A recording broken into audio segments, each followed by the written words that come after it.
सवीर्यं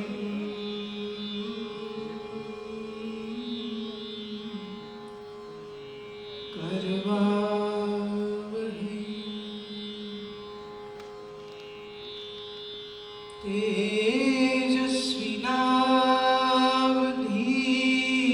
तेजस्विनावधीतमस्तु मा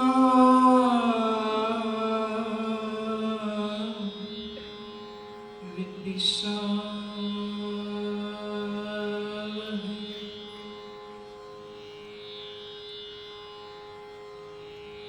गुरुर्ब्रह्मा गुरुर्विष्णु गुरुर्देवो महेश्वर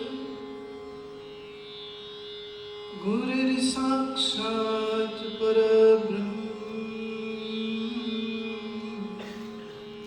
तस्मै श्री गुरवे नमः।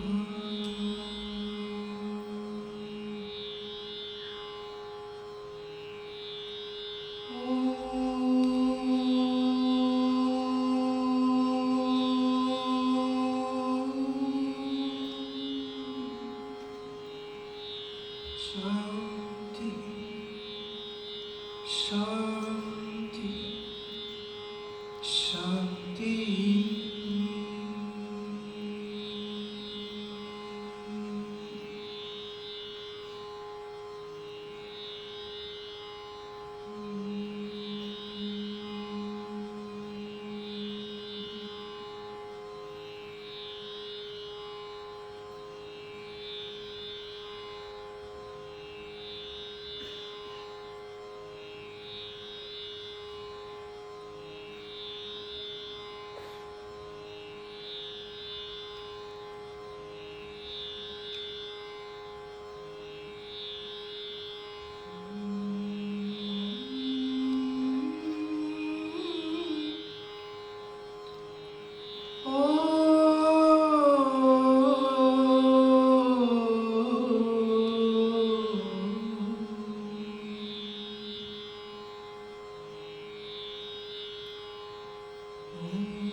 मनोबुद्ध्यहंकार चित्तादीनां न च श्रोत्रजिह्वे न च घ्राणनेत्रे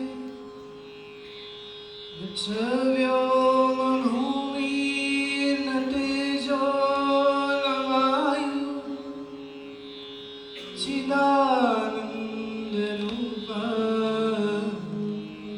शिवोऽहं शिवोऽहं। न च प्राणसंज्ञो न वैपं च वायुः न वा सप्तधातुर्न वा पञ्चकोशः न वाक्पाणिपादो न चोपस्थपायुः चिदानन्दरूपः शिवोऽहं शिवोऽहं। न मे द्वेषरागो न मे लोभमोहः मदो नैव मे नैव मात्सर्यभावः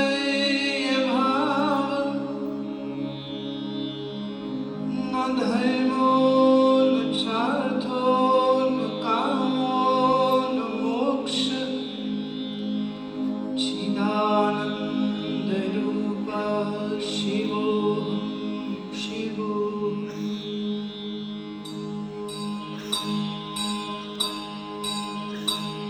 शिवोऽहं शिवोऽहं शिवोऽहं शिवोऽहं शिवोऽहं